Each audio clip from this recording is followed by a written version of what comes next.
음. 자, 안녕 친구들. 오늘은 이제 한국사 2차 수업을 배울 시간입니다. 오늘 배울 내용은 이전 시간에 이어서 삼국이 어떻게 발전되어 갔는지 뭐 그런 내용을 배울 거예요. 우리가 전 시간에는 여러 나라가 이 고조선 이후로 이렇게 한반도에서 성장을 했다 이런 내용을 배웠었는데 요런 나라들이 이제 고구려, 백제, 신라 이 삼국으로 정비가 됐죠. 그래서 이 나라들이 어떻게 형성이 되어 갔는지, 중앙집권 국가가 어떻게 나타나게 됐는지 이제 그런 거에 대한 설명을 드리고, 그다음 구체적으로 어떤 왕 때 어떤 일이 있었는가, 요런 것들을 여러분들 좀 잘 정리하셔야겠죠. 자, 여기 이제 도표가 있습니다. 요 도표 화면을 좀 키워볼까요? 네. 이 도표가 의미하는 거는 뭐 이런 거예요. 이제 국가가 처음에 형성될 때, 처음에는 이제 군장 국가라는 형태였다가, 군장이라고 하는 건 이제 부족장을 의미합니다. 그래서 각 부족장들이 자기의 부족을 왕처럼, 왕은 아니지만 이렇게 통치하는 초기의 형태를 군장 국가라고 부르고, 우리나라에서는 옥저나 동해 같은 나라가 우리 전 시간에 배웠지만 왕이 있었다 없었다? 예, 왕이 없이 읍군이나 삼로 같은 지배자. 그러니까 이 읍군이나 삼로라고 하는 명칭이 바로 이런 군장 세력의 명칭이었다라고 볼 수가 있는 거겠고요. 그 다음 단계가 이제 연맹왕국. 그러니까 이런 군장들이 연맹을 해서 이 부족장들이 중앙에 왕을 선출하는 형태.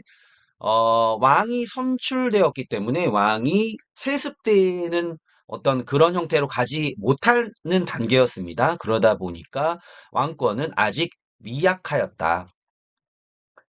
이런 나라들이 이제 부여라든지 뭐 사만 같은 나라가 뭐 이런 이제 철기로 넘어가면서 부족장 세력이 아직 굉장히 강했기 때문에 부족장이 독자성을 유지했다. 이 얘기는 자기 부족을 이 왕의 눈치를 보지 않고 강력한 힘을 가지고 통치했다는 거죠. 이런 연맹왕국 단계가 좀 더 발전된 게 바로 중앙 집권 국가입니다. 말 그대로 중앙으로 권력이 집중된 국가라는 것이죠. 중앙에는 누가 있냐? 왕이 있죠. 그래서 왕이 위로 가고, 요런 부족장 세력이 왕 밑에 귀족, 신하로 들어가게 되는, 뭐 이러한 단계를 우리는 중앙 집권 국가다라고 우리가 표현을 하고요. 당연히 중앙 집권 국가에서는 왕권이 강화됩니다. 중앙에 왕이 있으니까 권력이 집중되었기 때문에 왕권이 강화되고, 이 왕권이 강화되는 어떤 그기 위해서 필요한 요소들이 있어요. 그 세 가지가 관등제, 율령, 불교라는 것입니다. 자, 관등제는 관리의 등급제죠. 그래서 관리의 등급을 매긴다는 것은 결국 그 제일 위에는 누가 있습니까? 왕이 있는 것이죠. 그래서 왕권이 그만큼 강화되고 정비됐다는 걸 의미하게 되고요. 율령은 법입니다. 그래서 법을 반포해서 여기 이제 설명이 나오는데, 강력한 왕의 권력에 도전하는 자는 법에 의해서 처벌받는다. 바로 그런 의미가 있는 것이고요. 불교라고 하는 건 원래 이 부족장 세력마다 다, 종교가 사실은, 부족마다 달랐습니다. 우리 단군 신화를 보면, 이 곰과 호랑이가 막 나오고 그러잖아요. 그래서 뭐 인간이 돼달라고 뭐 이런 미션을 주고 그랬는데, 그것을 이제 신화를 우리 이제 현실적으로 해석하면 곰을 토템으로 삼는 부족과 호랑이를 토템으로 삼는 부족이 있었다는 것이죠. 그래서 하늘을 토템으로 삼는 부족과 곰을 토템으로 하는 부족이 결합을 해서 결국은 거기서 단군이 탄생하잖니? 그래서 그런 새로운 부족과 부족의 통합으로 만들어진 나라가 고조선이다라고 우리가 이제 이렇게 상징적으로 해석을 하는데요. 부족 간에 이 종교가 다르다 보면 왕을 중심으로 하는 하나의 국가로 통합되기가 어렵습니다. 그래서 종교도 통일시키는 거죠. 그래서 새롭게 당시에 유행하던 불교를 받아들이고 왕이 부처다라고 하는 사상을 갖게 되면서 왕이 종교적으로도 절대적인 어떤 권한을 갖게 되는 이런 형태가 중앙집권 국가의 형태다. 다시 말하면 어떤 왕 때 관등제가 정비되고 율령과 불교가 수용됐다는 것은 그 왕이 중앙집권화를 완성했다라고 볼 수가 있는 거예요. 그 내용도 조금 이따 나오겠죠.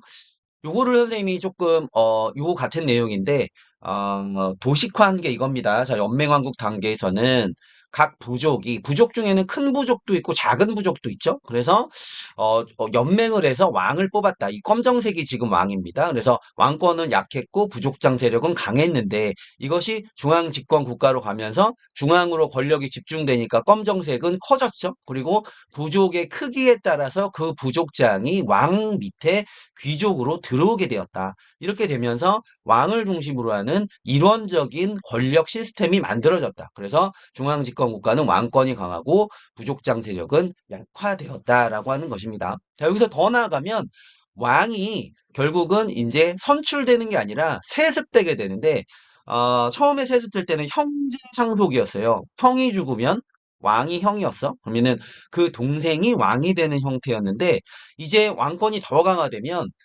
내 자식에게 권력을 이어주는 바로 부자상속, 왕권이 부자상속의 형태가 나타나게 됩니다. 그래서 왕권이 형제상속에서 부자상속으로 갔다는 것은 그만큼 그 왕 때 더 왕권이 강화되었다는 걸 보여주는 거죠.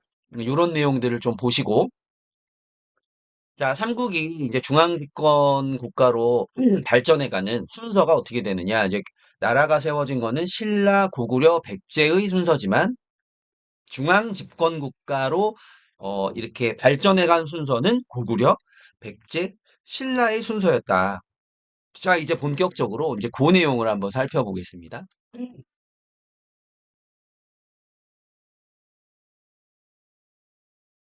보시면 요 내용을 조금 어떤 주제를 통과하는 내용을 한번 정리해 봤어요.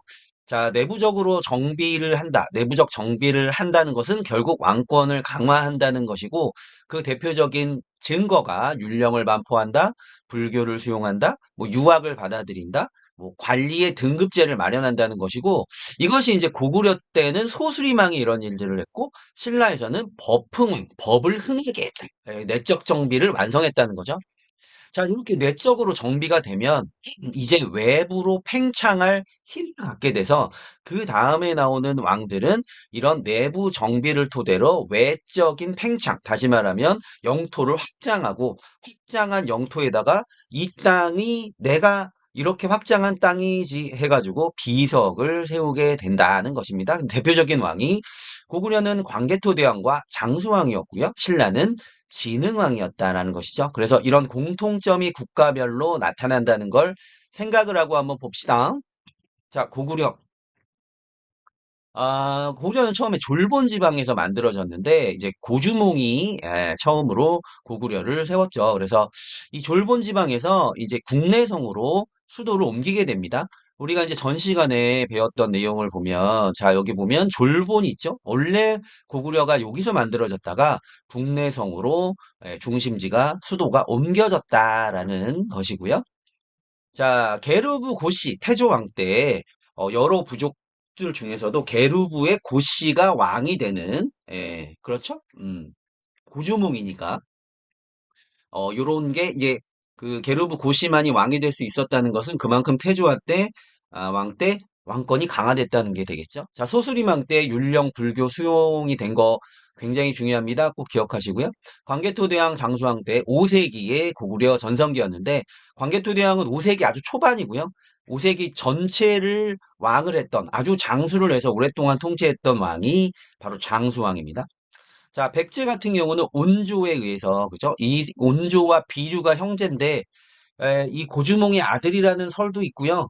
아니다라는 설도 있는데, 어쨌든 원래 고구려에서 파생된 나라입니다. 백제는. 그래서 비류는 저기 인천으로 갔고, 그죠? 그래서 미추홀이란 그 미추홀 구가 있잖아요. 인천에 가면 그게 이제 옛날 비류가 만든 인천의 어떤 이름, 명칭입니다. 온조는 이제 이 한강유역으로 가서 이 백제를 세우게 되죠.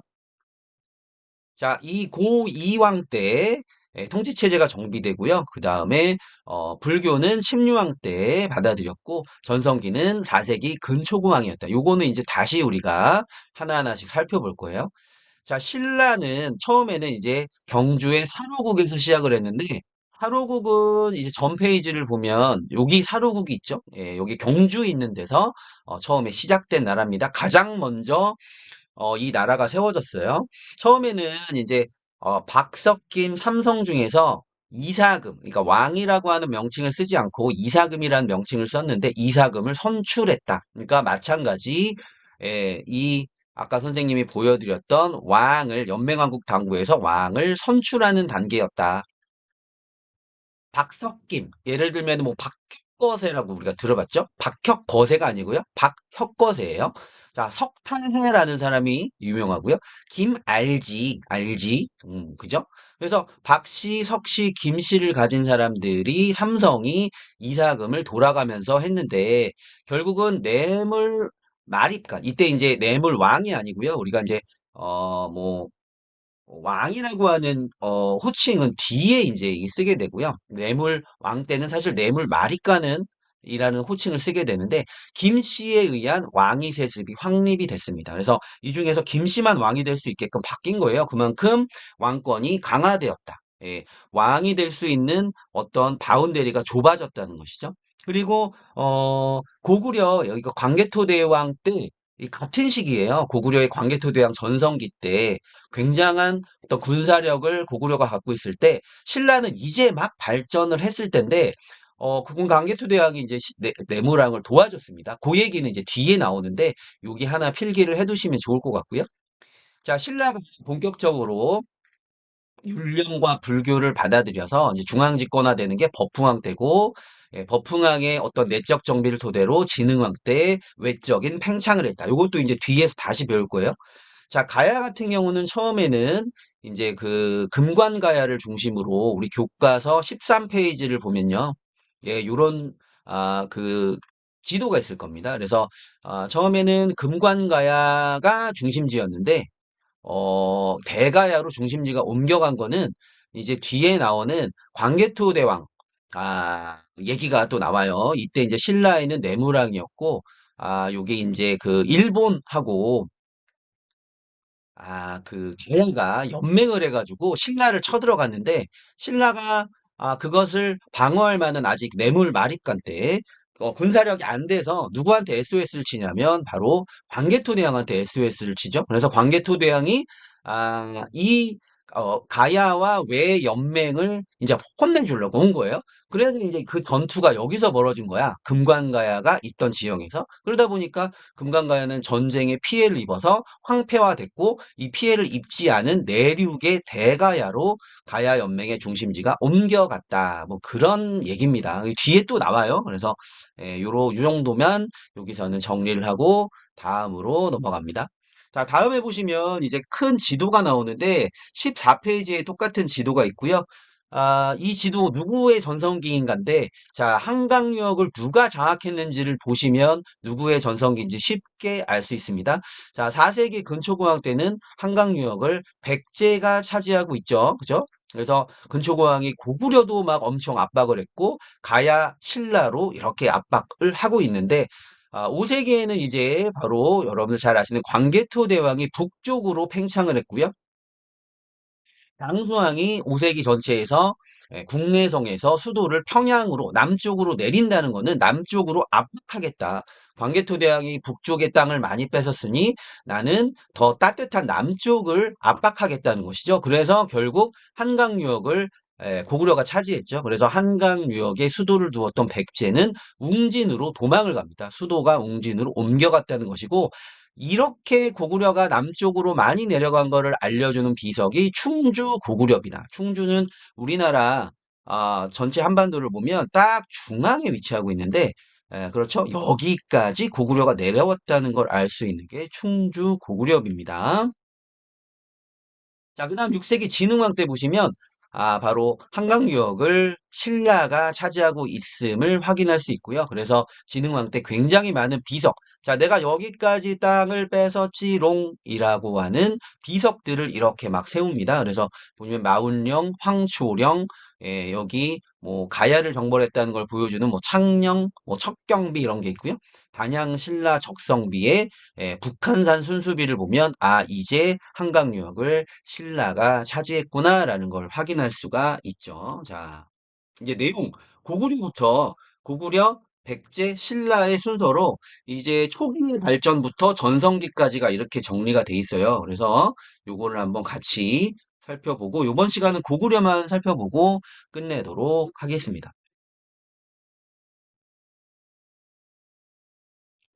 자, 볼까요?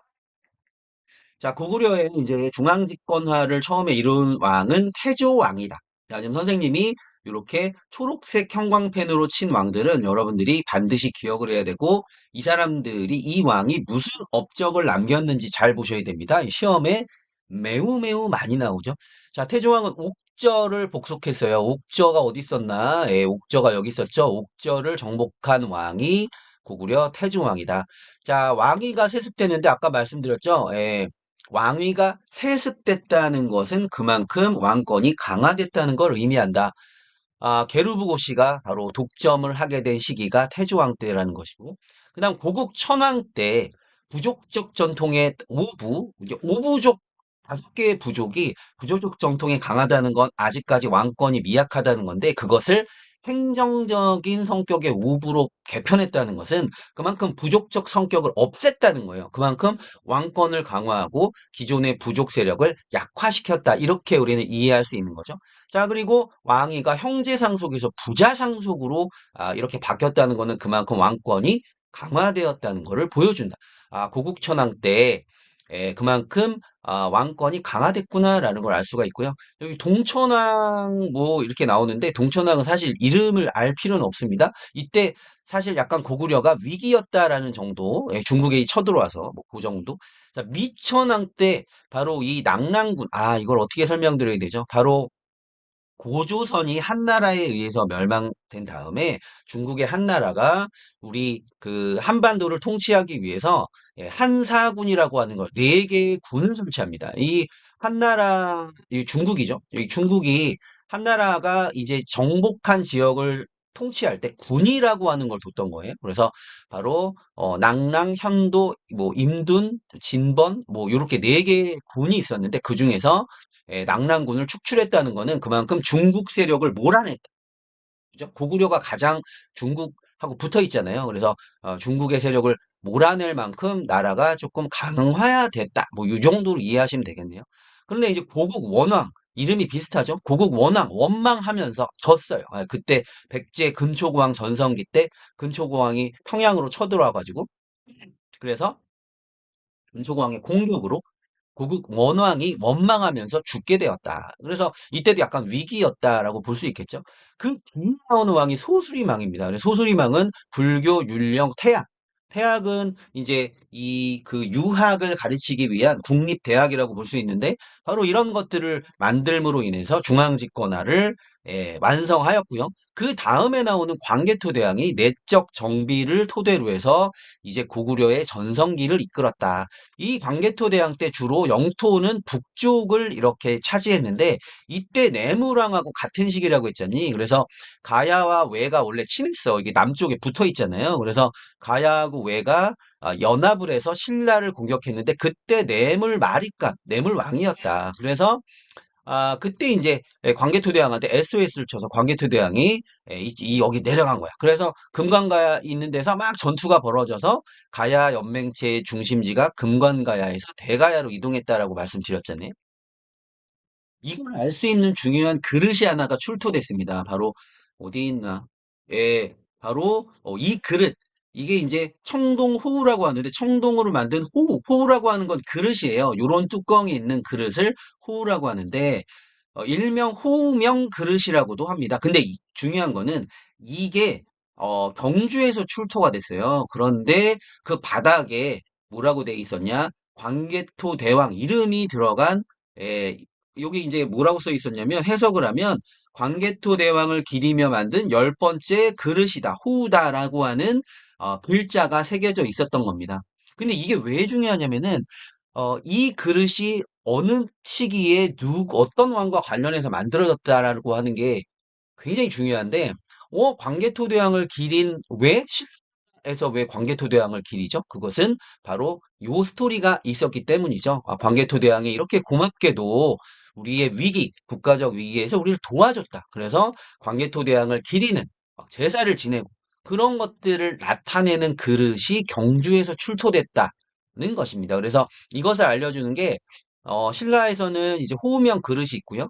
광개토 대왕릉비에도 그런 내용이 새겨져 있습니다. 당시에 굉장히 국제적인 어떻게 보면 이슈였고 광개토대왕의 업적이기 때문에 이런 것들을 통해서 알 수가 있다라는 것이죠. 그래서 아까 말씀드렸지만 고구려 공격 때문에 금관가야 쇠퇴하고 대가야 중심 가야연맹체가 형성되었다.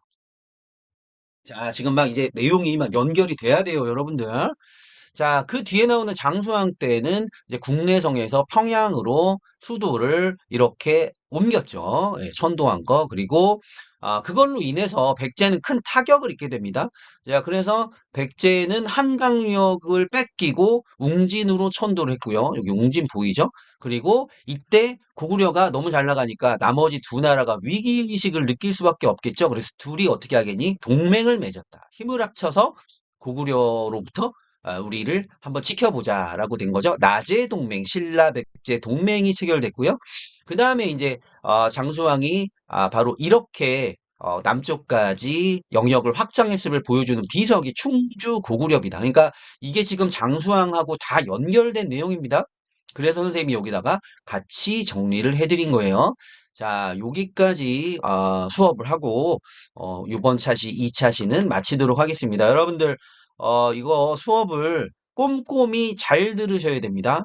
네, 모든 시험 문제는 우리가 배운 데서 나온다.